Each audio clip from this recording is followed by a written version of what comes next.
Yanga wakajifunze kwa Simba. Yanga wameingiaje tena? Yes.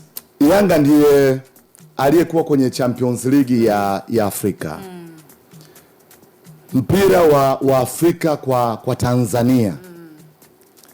Simba ni kitabu. Kabisa. Hawana timu bora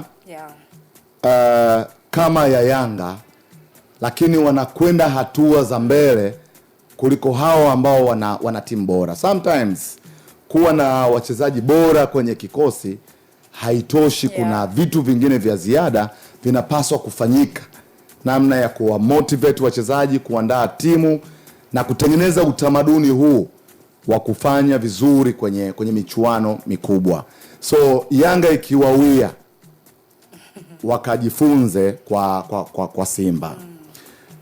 Unajua Simba ndio timu kubwa pekee Tanzania, kama tukitem performance yao na kwenye ushiriki wa michuano ya CAF.